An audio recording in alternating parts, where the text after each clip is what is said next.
करते हैं, बाइबल पढ़ते हैं तो वो हमसे बातें करते हैं।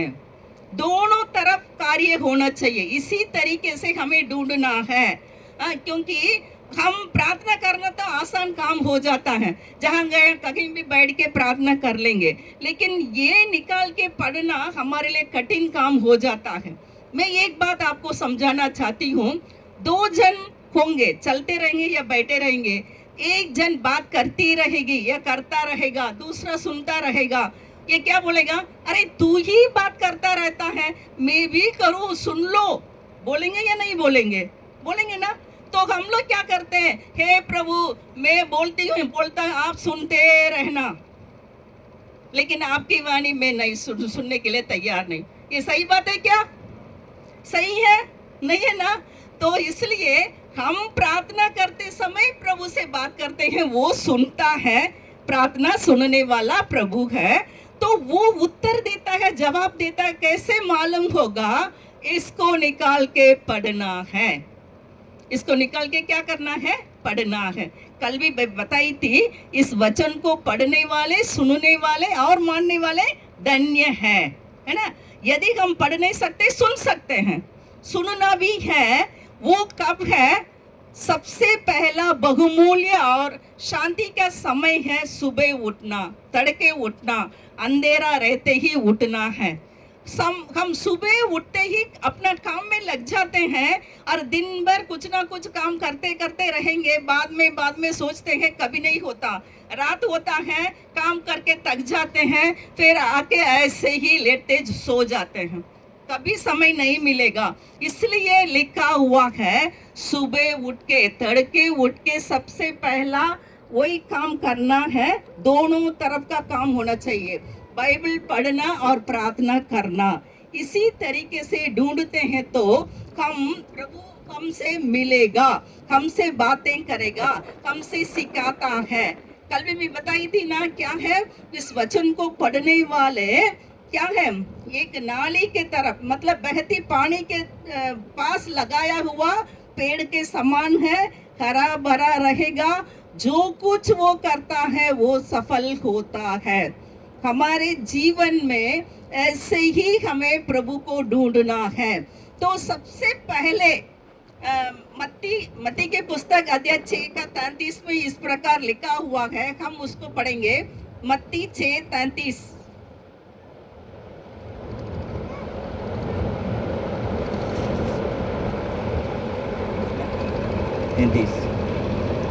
इसलिए पहले तुम परमेश्वर के राज्य और उसके धर्म की खोज करो, तो ये सब वस्तुएं भी तुम्हें मिल जाएगी। सबसे पहले, बाद में लिखा है तो अपना काम पूरा करने के बाद फिर मेरे पास आओ, ऐसे लिखा है? लिखा है? नहीं लिखा ना? हाँ, सबसे पहले परमेश्वर को ढूंढना है, ये सारी चीजें तुम्हें मिली जाएंगी। तुम्हारे जीवन में क्या जरूरत है सब मिलेगा। हम लोग क्या करते हैं, सारे चीजों को पीछे चले जाते हैं पहले, फिर बाद में परमेश्वर को ढूंढने के लिए कोशिश करते हैं, इसलिए वो भी नहीं मिलता, ये भी नहीं मिलता, दोनों को खो जाते हैं। तो पहले हम परमेश्वर को ढूंढेंगे, सुबह उठ के प्रार्थना करेंगे, बाइबल पढ़ेंगे, फिर अपने काम पर निकल जाते हैं। आप देखना, उसी दिन का काम इतना जल्दी से हो जाएगा, उसी दिन का काम परमेश्वर आशीषित करेंगे, उसी दिन का काम में सारे कष्ट और दुख को दूर करेगा। क्योंकि लिखा हुआ है, हमारे आगे चलते हुए टेढ़े मेढ़े रास्तों को सीधा बनाता है। यदि हम प्रभु से बिना मिलके चले जाएंगे, वो कैसे हमारे साथ आ सकते हैं? है ना? सही बात है ना। तो उनको अपने साथ लेके जाना, जहां कहीं भी काम करने के लिए, आज ये काम करने के लिए जा रहा हूँ प्रभु जी, आप मुझे सफलता देना, मुझे मदद करना।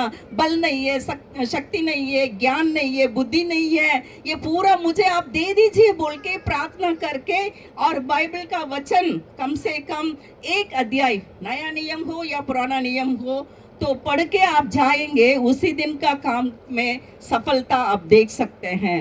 और यिर्मयाह नबी की किताब 29 का 13 और 14 पढ़ेंगे। यिर्मयाह 29 सॉरी 12 और 13 पढ़ेंगे। यिर्मयाह 29, 12 और 13।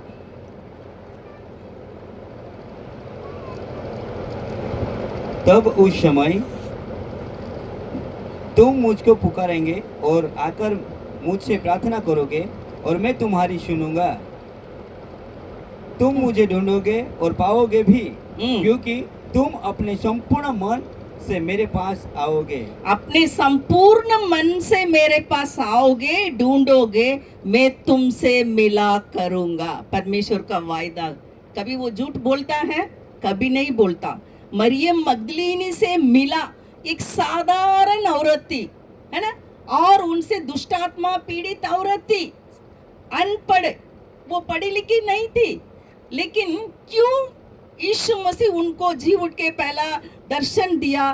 ताकि उनसे बहुत प्रेम करती थी, पूर्ण मन से जाके ढूंढने लगी, और सबसे चेलों को भी नहीं मिला, 12 चेलों को भी नहीं मिला।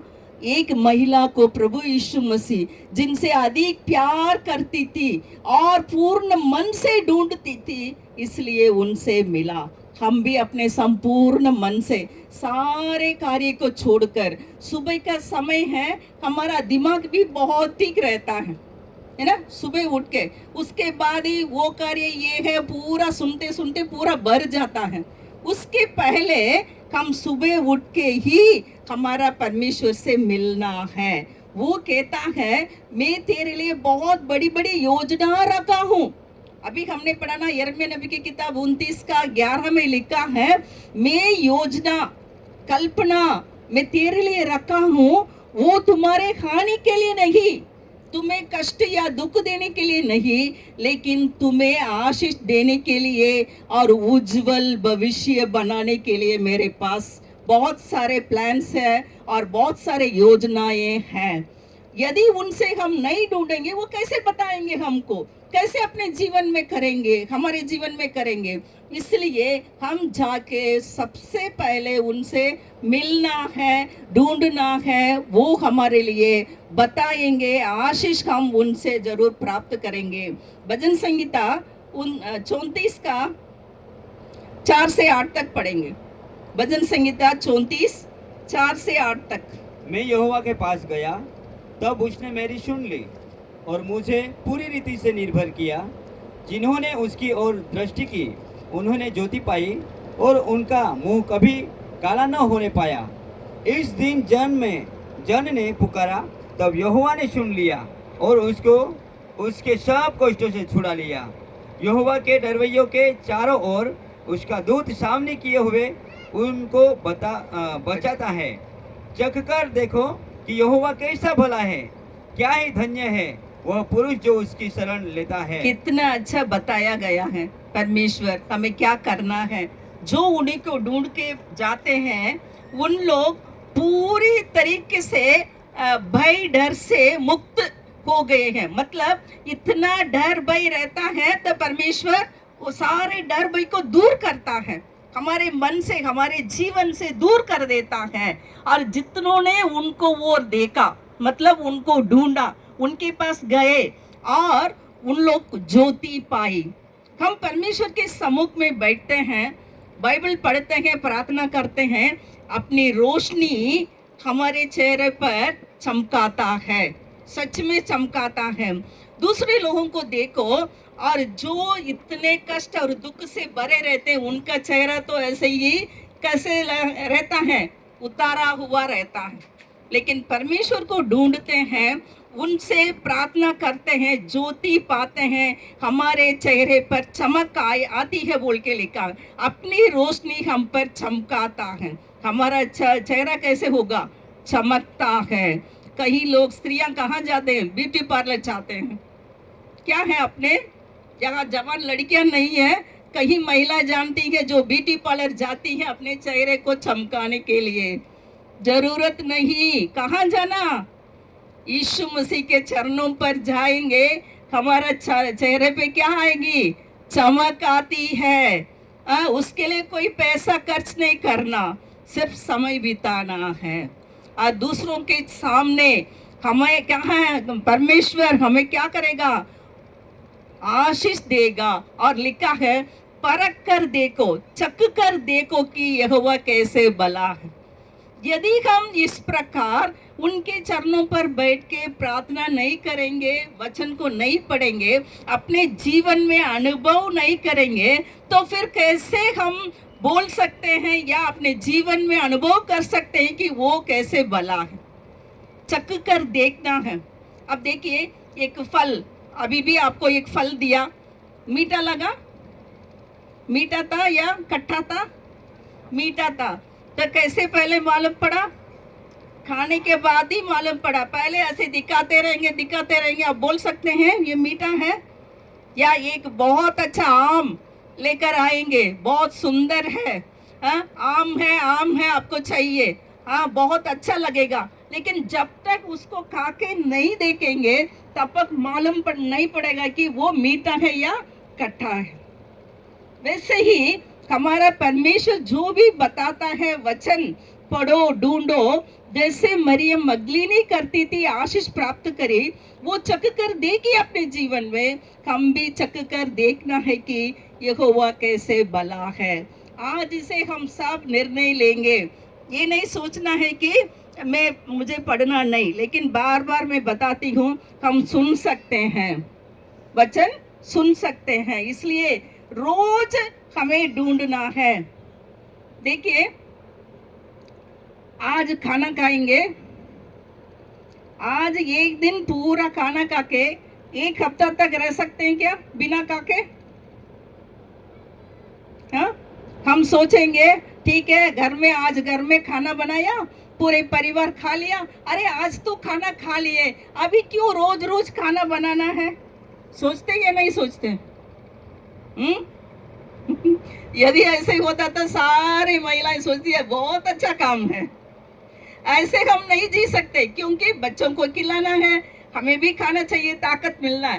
तो लेकिन हम क्या सोचते हैं, संडे के दिन, इतवार के दिन एक ही बार आके हम ऐसे ही चर्च में आके या मीटिंग में आके ये वचन सुनेंगे और एक हफ्ता पूरा कुछ भी नहीं करना सोचते या नहीं सोचते? हाँ, फिर अगले इतवार का आने के लिए सोचते। ऐसे नहीं होगा। ये पूरा शरीर के लिए इतना खाना जरूरत है।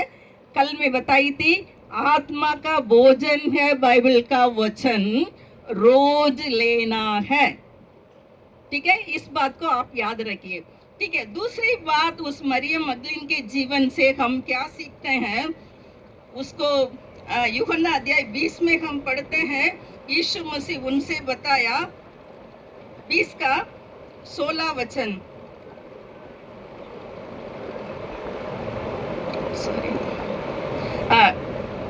यूहन्ना अध्याय 20 का 13 पढ़िए, 13 पढ़िए, 13 13 यूहन्ना 20 उसका 13। उन्होंने उससे कहा, हे नारी, तू क्यों रोती है? उसने उनसे कहा, हे मेरे प्रभु, वे मेरे प्रभु को उठा ले गए और मैं नहीं जानती कि उसे कहाँ रखा। यीशु उनसे मिलके सबसे पहले क्या पूछ रहे मरियम मगदलीन से, हे नारी, तू क्यों रोती हो? वो रो रही थी, यीशु मसीह को नहीं देखी लेकिन रो रही थी। क्यों रो रही थी? यीशु मसीह को उठा के और कहीं रख दिए हैं, बच्चे को बार बार अंदर बाहर ही रखिए। यीशु मसीह उनसे यही बताए, तू क्यों रोती हो? है? क्योंकि वो रो रही है। और हम देख रहे हैं, यीशु मसीह खुद बता सकते थे, अरे मरियम मत रो क्योंकि मैं यहाँ हूँ। नहीं बताया, मैं यहाँ जिंदा हो गया हूँ, ऐसे नहीं बताया। सबसे पहले यही बताया, तू क्यों रोती है। इससे हम क्या सीखते हैं, हमारे प्रति हमारा प्रभु परमेश्वर कितना ध्यान देता है, कितना चिंता करता है। कई बार हम सोचते हैं हमारा प्रभु हमारे बारे में चिंता नहीं करता है, हमें छोड़ देता है। कई कारण होते हैं हमारे जीवन में, आंसू बहाते हैं, बीमारी के समय में, दुख के समय में, कष्ट के समय में, कहीं बड़े लोग भी या जवान है, सब लोगों के जीवन में ऐसे ही कष्ट या दुख आते समय रात भर अकेले बैठ के रोते हैं। यीशु आके आपसे पूछता है, तू क्यों रोती हो? कितना प्यार करता है हमसे। ये नहीं सोचना है मेरा प्रभु मुझे छोड़ दिया, मैं अकेली नहीं हूँ।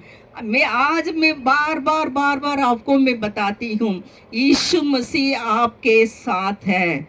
यदि अकेले बैठ के कुछ भी परिवार में झगड़ा है, दुख है, या आपको सताते हैं, या और कुछ है, पड़ोसी सताते हैं, ये सता वहाँ है, स्कूल में इधर उधर इतने सारे परेशानियां हैं, आप रोती हैं, आंसू बहाती हैं, और आप सोचते हैं कि मेरे आंसुओं को कौन पहुंचने वाला, लेकिन आपके आंसुओं को पहुंचने वाला प्रभु यीशु मसीह आपके साथ है। Hallelujah, hallelujah. आपके साथ खड़े होकर, ये नहीं सोचते हैं पढ़े लिखे लोगों के साथ, नहीं।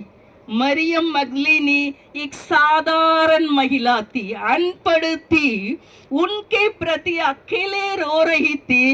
यीशु आके उनसे बताए, हे महिला तू क्यों रोती हो? आज यहाँ कितने लोग रो रहे हैं, यीशु आपके पास खड़े होकर बोलते हैं, क्यों रोती हो? मैं तुम्हारे साथ हूँ, मैं तुम्हारे साथ हूँ। आज आप सोचिए, यीशु मेरे पास आके बताते हैं, हे मेरे बेटा, हे मेरे बेटी, तुम मत रोना, मैं तेरे साथ हूँ बोल के बताते हैं। कितनी आनंद की बात है, तसल्ली देने की बात है।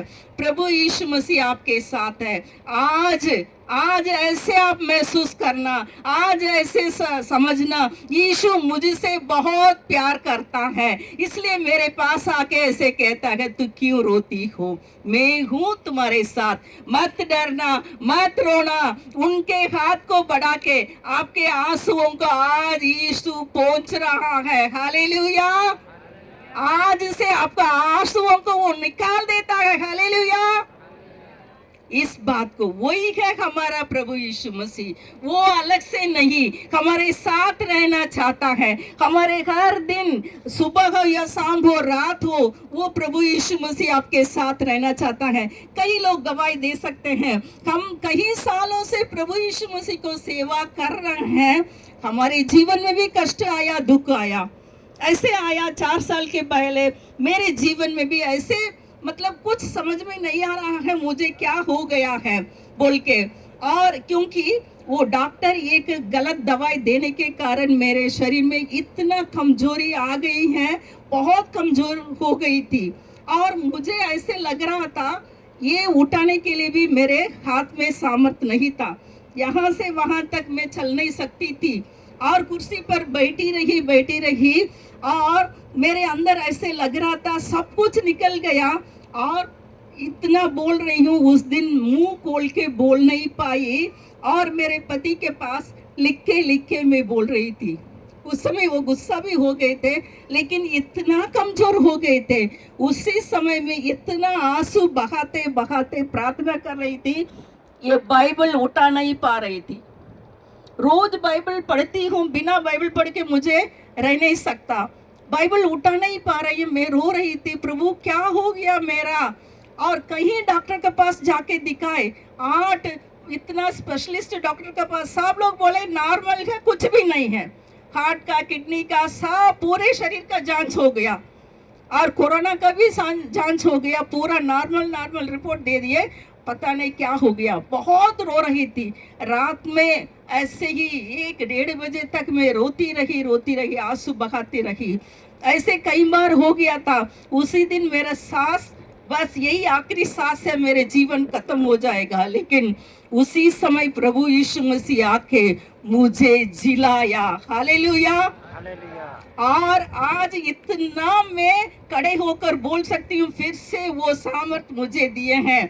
मैं वही वचन बार बार पढ़ती हूँ, यशायाह नबी की किताब अध्याय 40 का 29 से लेकर 31 तक, तेरे सम्मुख में समय बिताने वाले सामर्थ पाएंगे, उकाब की नाई उड़ेंगे, चलेंगे और दौड़ेंगे तो भी थकेंगे नहीं, श्रमित नहीं होंगे, लिखा वैसे सामर्थ मुझे चाहिए। यीशु आके मुझे चंगाई दी है, मेरे हमारे आंसुओं को पहुंचा। आज इतने दूर दूर तक में हम जा रहे हैं, इतना सामर्थ दिया।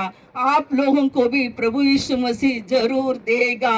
अकेले नहीं है आप, आपके आंसुओं को पहुंचेगा, सामर्थ देगा, शक्ति देगा, जरूरतों को पूरा करेगा और आपकी इतना योजना रखा है उसको आपके जीवन में पूरा करेगा। हालेलुया।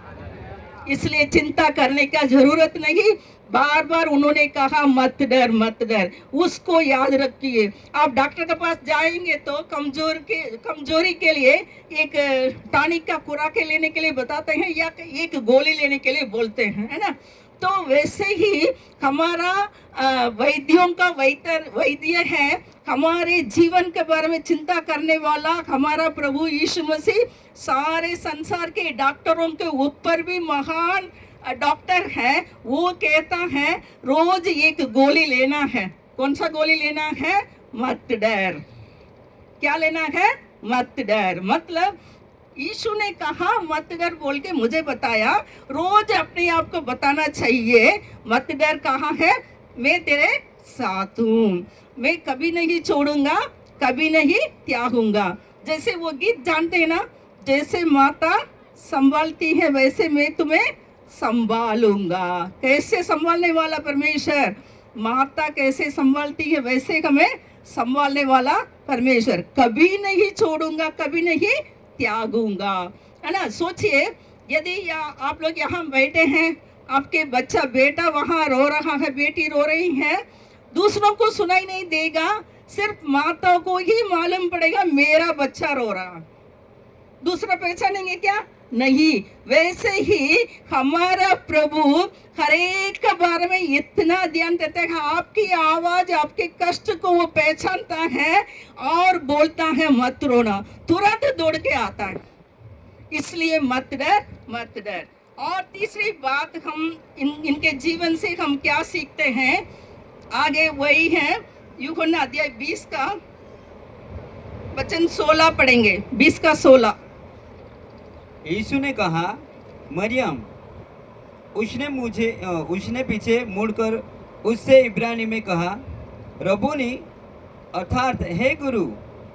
यीशु ने उससे कहा मुझे मत छू, क्योंकि मैं अब तक पिता के पास ऊपर नहीं गया, परंतु मेरे भाइयों के पास जाकर उनसे कह दे कि मैं अपने पिता और तुम्हारे पिता और अपने परमेश्वर और तुम्हारे परमेश्वर के पास ऊपर जाता हूँ। आप सुनिए, यीशु आके कैसे बुलाया? हे मरियम।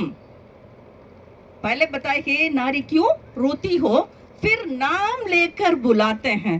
नाम लेकर बुलाते हैं। क्यों? नाम लेने का पहले से ही बता दिए मत रोना, फिर से बोलते हैं मरियम, प्यार से बुलाते हैं मरियम।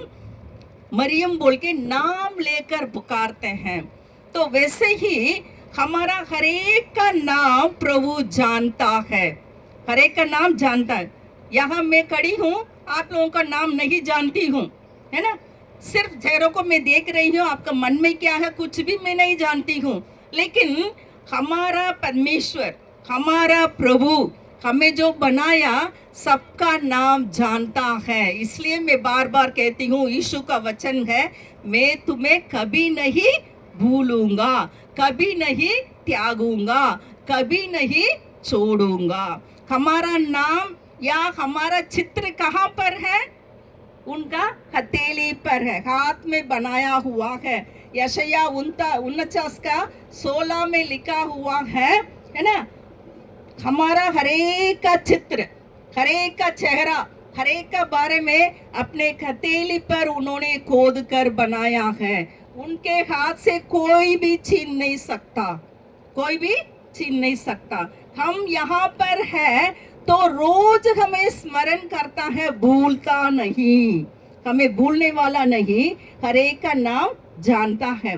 तो वैसे कि यीशु मसीह के बारे में बताया गया, वो हमारा अच्छा चरवाहा है, अच्छा चरवाहा है। यीशु ने कहा अच्छा चरवाहा मैं हूँ, तुम मेरे क्या है? भेड़े हैं, मेरे झुंड के भेड़े हैं। अच्छा चरवाहा अपने भेड़ों के बारे में, भेड़ बकरियों के बारे में इतना ध्यान देता है, उनको सिखाता है, खिलाता है, पिलाता है, ऐसे ही लिखा हुआ है। तो हम अच्छा चरवाहा मेरे शब्द सुनती है बोल के लिखा है। यूहन्ना अध्याय 10 का 3 में लिखा है। यूहन्ना अध्याय 10 उसका 3 पढ़ेंगे।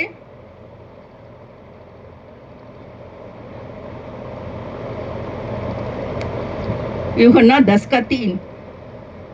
उसके लिए द्वारपाल द्वार खोल देता है और भेड़ें उसका शब्द सुनती है और वह अपनी भेड़ों को नाम लेकर बुलाता है और बाहर ले जाता है। अपने बेड़ों को नाम लेकर बुलाता है। मैं नाम नहीं जानती इसलिए छोटे बच्चों को अरे बेटे इधर आओ, अरे बेटा इधर आओ, ऐसे ही मैं बोल सकती हूँ। लेकिन नाम लेकर बुलाएंगे, जो अच्छे से जानते हैं वही है उनका नाम लेकर बुला सकते। वैसे हमारा प्रभु हमारा नाम जानता है, इसलिए प्यार से बुलाता है। जैसे कि हे Mariam Mariam, Martha Martha, Abraham Abraham, और क्या बोला, हे शमवेल शमवेल, मूसा मूसा तुम कहाँ हो, है ना। तो वैसे ही प्रभु हरेक का नाम लेकर बुलाता है, तो हमारा वो अपना प्यार हम पर प्रकट करता है, बताता है ये मेरा बेटा है, ये मेरी बेटी है। हरेक मम्मी पापा दूसरे अपने बच्चों का नाम जानते या नहीं जानेंगे, लेकिन मम्मी पापा जानते हैं, नाम लेकर बुलाते हैं, है ना। तो तारीफ करेंगे, सब कुछ करेंगे। परमेश्वर वैसे ही नाम लेकर बुलाता है, हमारा अच्छा चरवाहा। और भजन संहिता 23 तो आप लोग सुने होंगे। भजन संहिता 23 में लिखा है ये वो हमारा अच्छा चरवाहा है, इसलिए मुझे किसी भी चीज की घटी नहीं होगी। कोई भी चीज की जरूरत है तो भी हर एक जरूरतों को पूरा करने वाला परमेश्वर ये बुलाता है, नाम लेकर बुलाता है, अपना प्यार प्रकट करता है। वो हमारा अच्छा चरवाहा है, अपने भेड़ों के बारे में जानता है, इसलिए कहाँ लेके जाता है, जहाँ भेड़ों के लिए हरा भरा घास, आप लोग अच्छे से जानते हैं, है ना। भेड़ बकरी गाय बैल को पालने वाले जानते हैं उनका हरा भरा खिलाना कितना अच्छा रहता है। और निर्मल पानी वहाँ लेके जाता है, मतलब हमारा मन का वो ठंडक पहुंचाता है, तसल्ली देने का कार्य है, हमारे जरूरतों को पूरा करने वाला, ना केवल हमारे शरीर के बारे में, हमारे आत्मा के बारे में भी चिंता करने वाला प्रभु है, हमें मार्ग दिखाता है। उसमें लिखा है यदि अंधकार से भरी हुई मार्ग में हम चलेंगे तो भी मैं न डरूंगा, क्योंकि आप मेरे साथ हैं। हालेलुया। आपके जीवन में ऐसे ही आंधी या तूफान के समान कोई भी कष्ट या दुख आ जाए तो आप नहीं डरना, क्योंकि ऐसे समय में भी हमारा प्रभु हमें छोड़ के नहीं जाता है। वैसे लिखा है एक प्रभु के दास ने एक दर्शन देखा, एक स्वप्न देखा। उसमें देखा दो जन चलते जा रहे हैं और दोनों का पैरों का निशान रहता है ना। गीला मिट्टी में जाएंगे तो दोनों का पैरों को निशान है। वैसे समुद्र के मिट्टी में जा रहे थे और थोड़ी दूर इस तरफ जाके जाके पाने के बाद एक पहाड़ दिखाई दिया और पहाड़ पर चढ़ते समय सिर्फ एक जन का पैरों को निशान दिखाई दिया।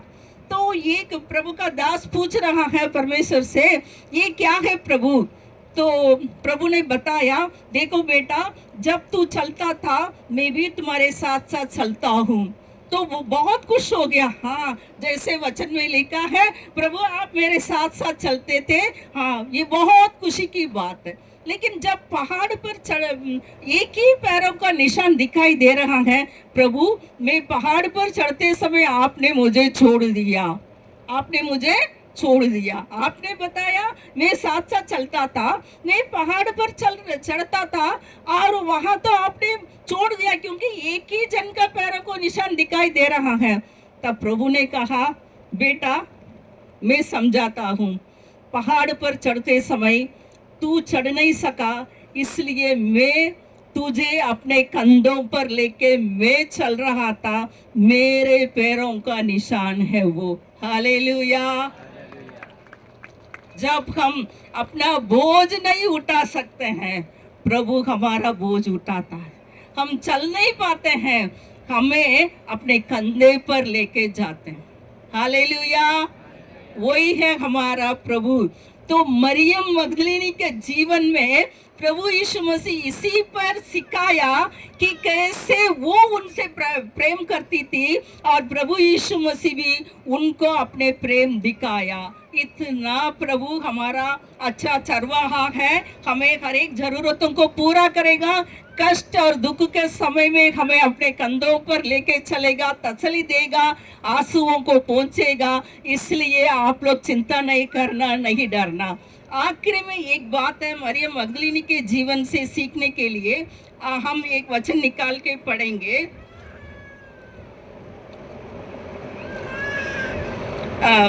यूहन्ना 20 का 17 पढ़िए।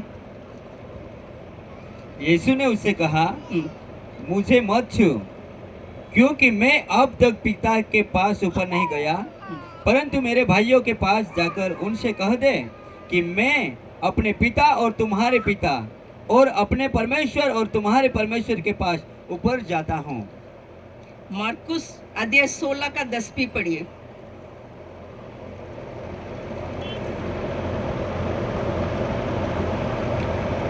उसने जाकर यीशु के साथियों को, जो शोक में डूबे हुए थे और रो रहे थे, समाचार दिया। जब यीशु मसीह मरियम मगदलिनी से मिलने के बाद यही बताया, दर्शन दिया, इतनी सारी बातें उनको सिखाने